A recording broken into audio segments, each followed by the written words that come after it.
Hello, my name's Steve Morris with The End is Far.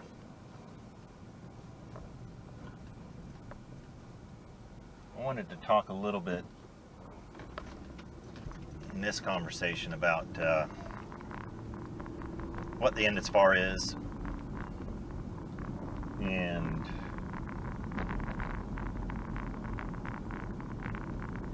what I'd like to see it turn into.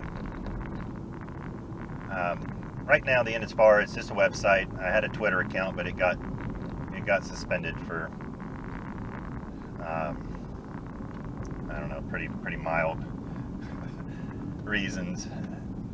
Essentially, I said that, I had been suspended a couple times before for vaguely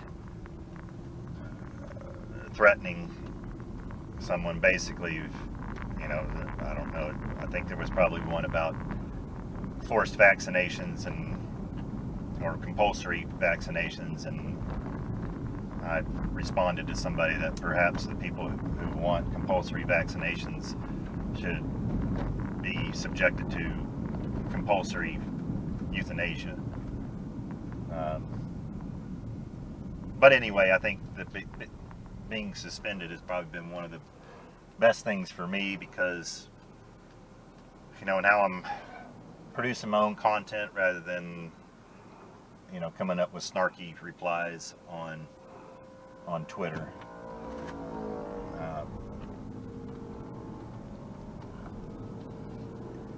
That's I've got a website called theendisfar.com where I've put in some blog posts there. I haven't done a lot of work there in a while, but I think that I'm going to get more engaged with the truth, freedom, and health movement, and basically publish things for their forums. The End is Far originated from my interest in global warming or climate change. I don't remember when I first established it, but it was back in the early 2000s. And essentially it was a rebuttal to this doomsayer movement. Oh, the sky is falling, we're all going to die kind of thing. The end is near. At some point, and I don't know that Matt Ridley's book, The Rational Optimist, influenced the naming, but it does so afterwards for sure, if it didn't originally. But all the doomsayer movements throughout history have ended up being false. Every one of the predictions have been false. The end of oil, false. Not enough food, false. This COVID-19 thing, that's going to end up being, it'll be exposed. It has to. We either devolve into chaos and tyranny, or we stand up and stop this. But the end is far is really an optimistic view of the future, not a pessimistic view. It's, we have, the end is actually farther than ourselves. The end of the universe, we never know. We have no idea what that is. There's a lot of conjecture on that, but most people agree that it's like 100 trillion years down the road.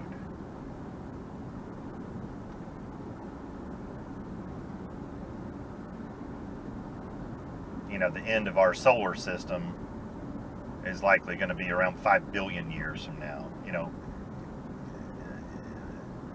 Billions of or hundreds of millions of generations of people, barring some great natural disaster, and climate change is not part of that. I'm going to do more videos on climate change, but the climate has always changed. There have been worse episodes than what we consider right now. You know,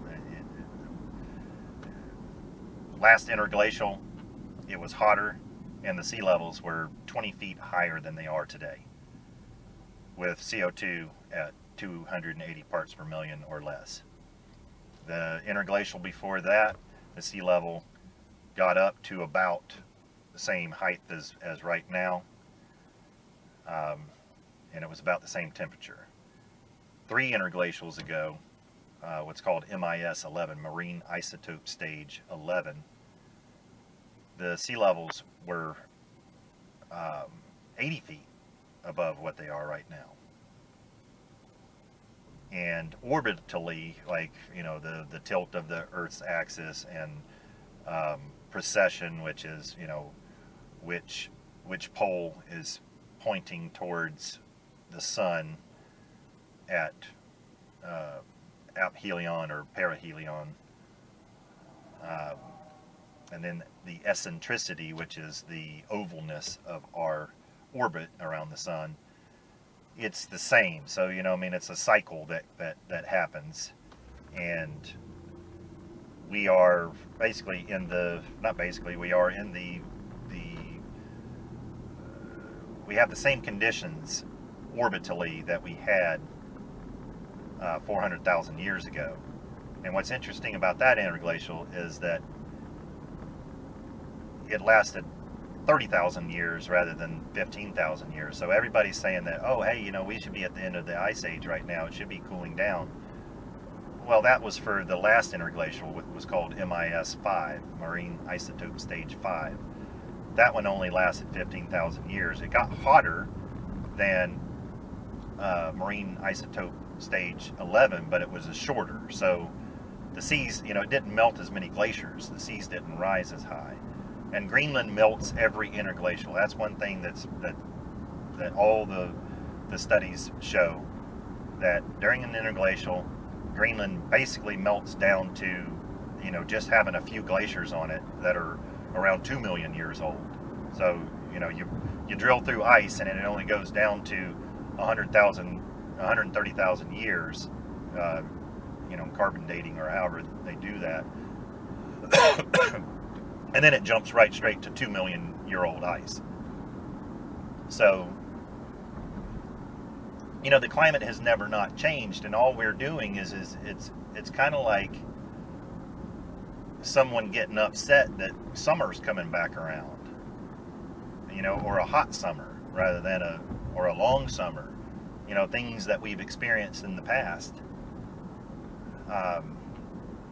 You know, it's not because of CO2 being above or below 280 parts per million.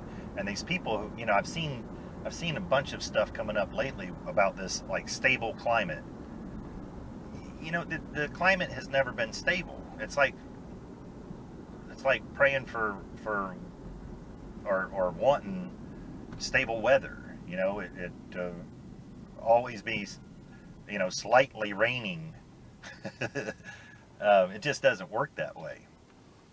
So my thought is, and my feeling is that the doomsayers are wrong again.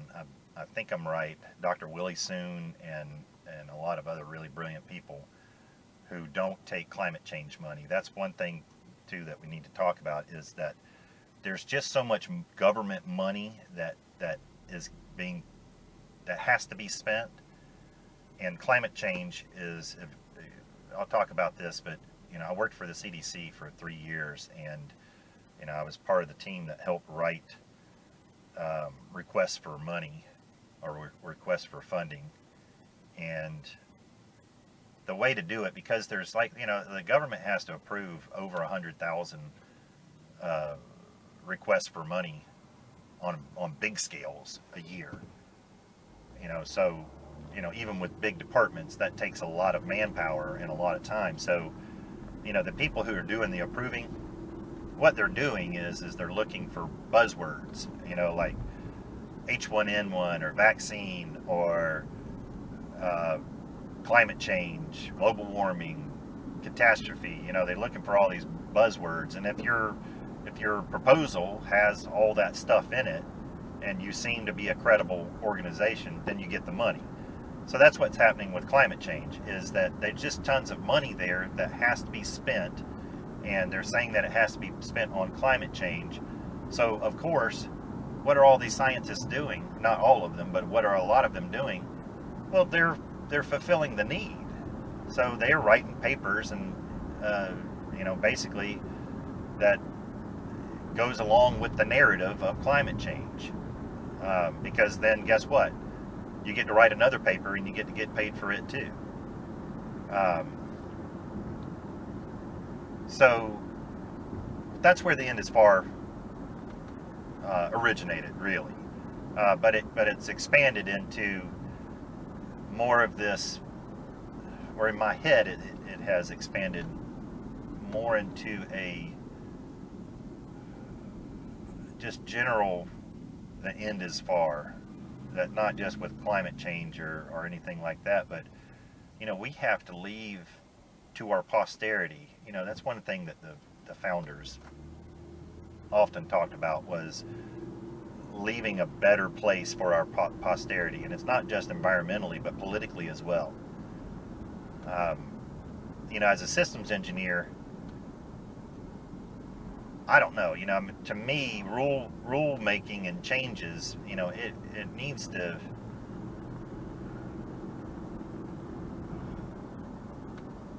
I don't know,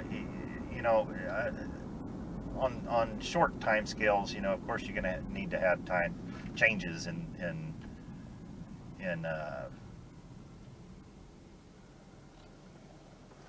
rules and constants and things like that. But just imagine if the laws of physics, if Congress had control over the laws of physics, they would be changing the laws of physics every other day, especially every year. And if you change the laws of physics, then the universe spins out of control and explodes or implodes or dissolves or something,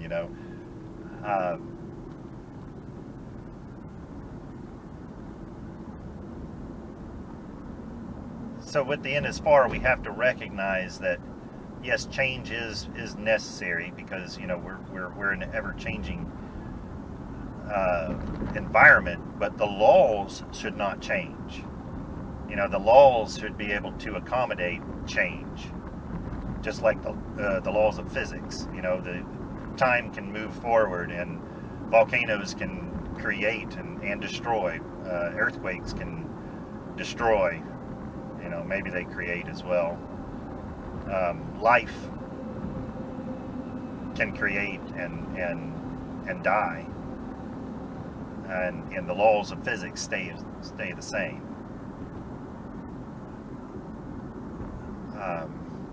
One of the things that always irked me, and I heard about this back in college, and I don't know if I recognized it then or now, but some people talk about how the Constitution is a living document, and my professor didn't like that term. But later in my career, and as I got more experienced in systems engineering,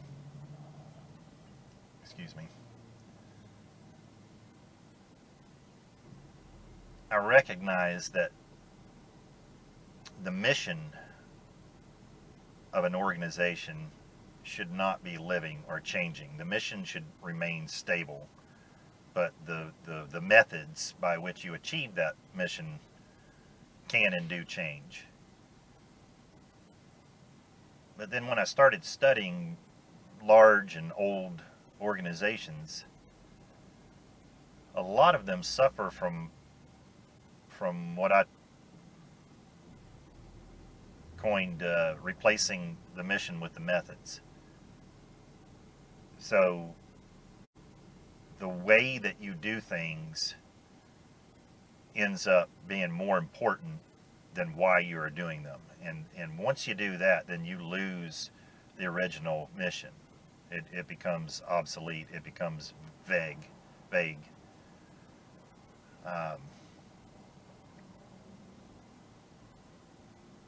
and then that's where like scope creep comes in.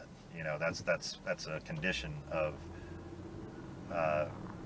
losing focus on what your mission is. You know, a restaurant that prepares every dish that has ever been imagined is not going to be as good as a restaurant that specializes in a particular cuisine.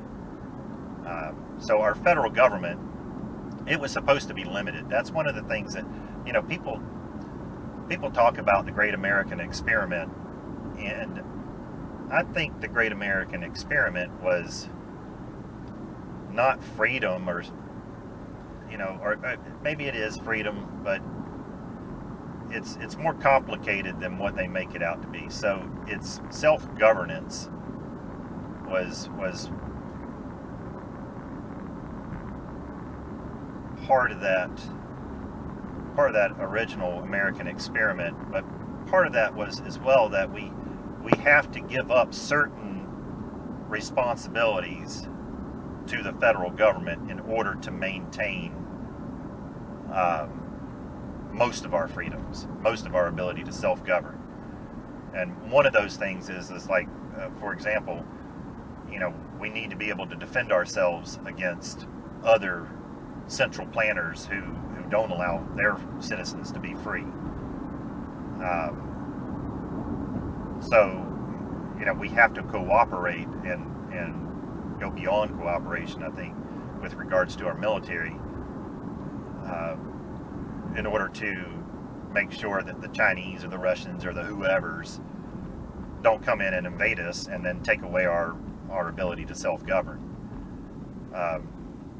So part of the American experiment is limited government, and originally our government was limited to Article 1, Section 8, but over time, politicians in this two-party system, you know, the Democrats and the Republicans, they're not separate. They are one entity. If you look at them as their combined efforts rather than their opposing efforts, you get a clearer picture of their history. And, you know, I mean, it's there was the 30 Years War back in Europe, back in the 16th, 17th century, whatever that was, and then there was the 100 Years War. Well, the U.S. has been in, you know, the 200 Years War. You know, George Washington warned us against politicizing our government or making it partisan.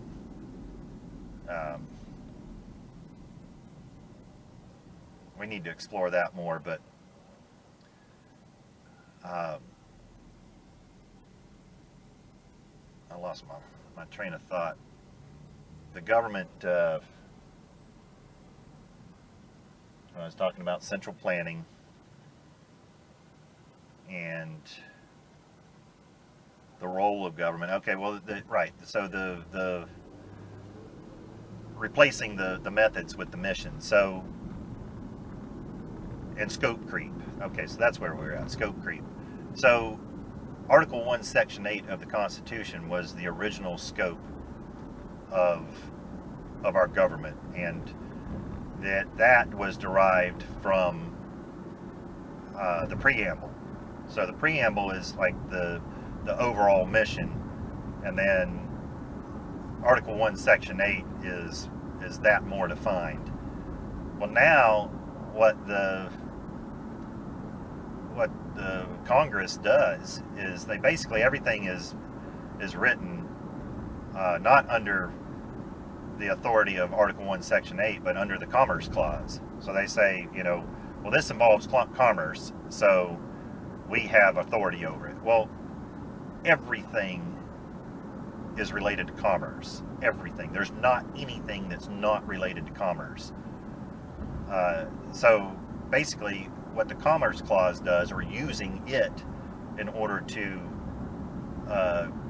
give yourself authority, to have authority over the U.S. citizen, you can come up with anything. So you know, I don't know if I brought this up in a previous video. I think I did, but I was saying that the lawyers, the American Bar Association, needs some competition in writing law and putting it into play.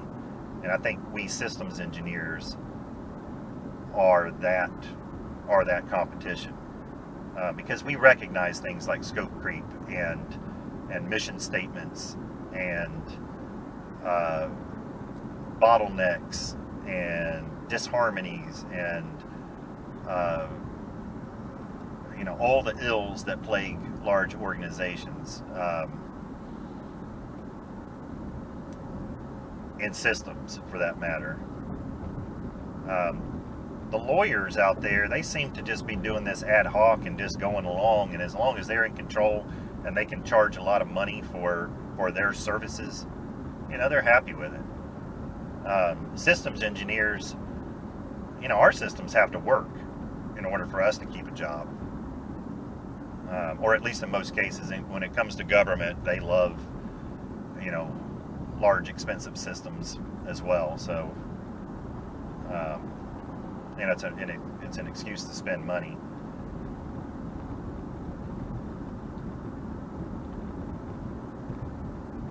So the end as far is, you know, it's more than just, you know, wanting to talk about climate change or talk about government. You know, one of the things that, and I'm guilty of it as well, one of the things that people, government, contrarians, you know, I mean, just people in general, or opposition, I should say, get caught up in is something that, now, I didn't come up with this term, but somebody I worked with, you know, we had this, it was a political problem, really, and I think it was at the CDC, or it might have been at Lockheed, but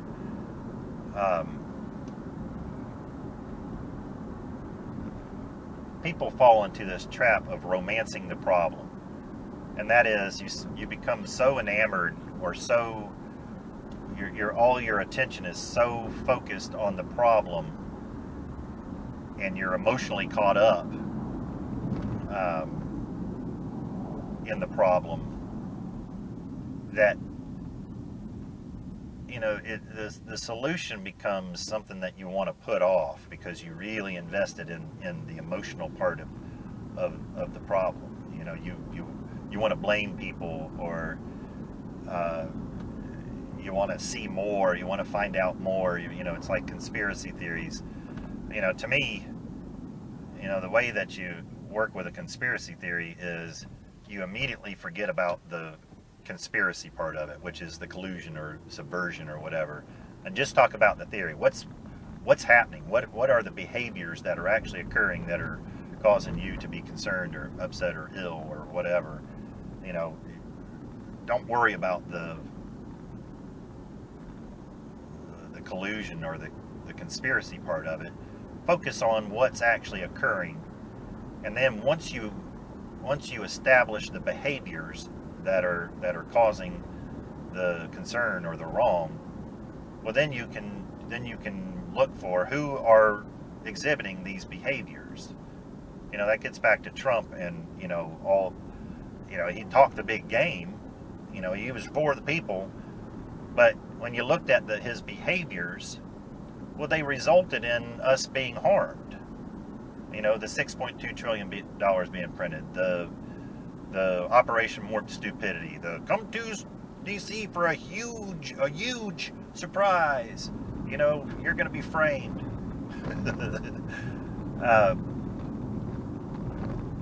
So don't focus on the conspiracy part, and that's also goes along with this romancing the problem. I think the two go hand in hand. That is, establish what the problem is, establish what the behavior is, and then figure out who the actors are, who's carrying out these behaviors or actions. And that's one of the things that I like about Dr. Shiva Ayyadurai. Again, I hope I'm pronouncing his name correctly. He he is about solving problems, not romancing them. And I think that his efforts are leading towards a large group of people who will help stop the romance and get us back into, facing the facts, facing the brutal facts, as Jim Collins put it in Good to Great, and tackling these problems not so much with emotion. That's the way you start off trying to tackle a problem. But in order to actually solve problems, you really kind of need to remove yourself emotionally and get in there technically. Look at it from a clinical point of view, like a doctor. Like if somebody's screaming on the operating table and you feel bad for them, well, how much is you feeling bad for them going to help them? No, you got to cut your ties to the emotion and go in with a technical mindset and fix the problem. And then at the end of it, you can feel good for the person, and then they can feel good, and then the emotion part of the problem solving can come to a good resolution, and then you can move on to the next problem. So that's what the End is Far is. I've got some other website names and whatnot that I may end up attaching onto this. It's a multifaceted approach to solving large, complex problems. Another part of it is the apprenticeship system. I think that's a major portion of it. But in general, the end is far. We have to leave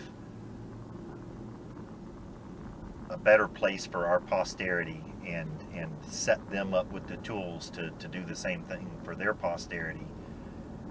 And self-governance is a real awesome thing. If you haven't listened to Jordan Peterson's podcast, he's got one with Yeonmi Parks. She escaped from North Korea, and one of the interesting things that she talks about is that the government basically fell apart back in the 90s, and they said, hey, you're all on your own. And they were so controlled up to that point, they were miserable, but the misery was just part of life, so they didn't realize that they were miserable. But once they were able to take control of their own lives and use their money how they thought was wise, use their time how it was wise, what they found out is that they could make their lives better without waiting on government command to make those decisions for them. So being free is actually the route for a better life.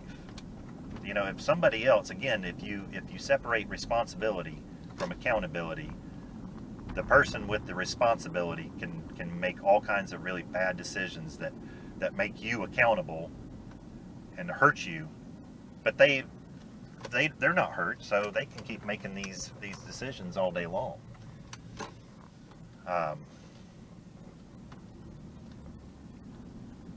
So that's the end of this trip. I'm going to sign off, but I hope you got something out of this, and remember that the end is far and that we got to leave something better for our posterity. Have a great day.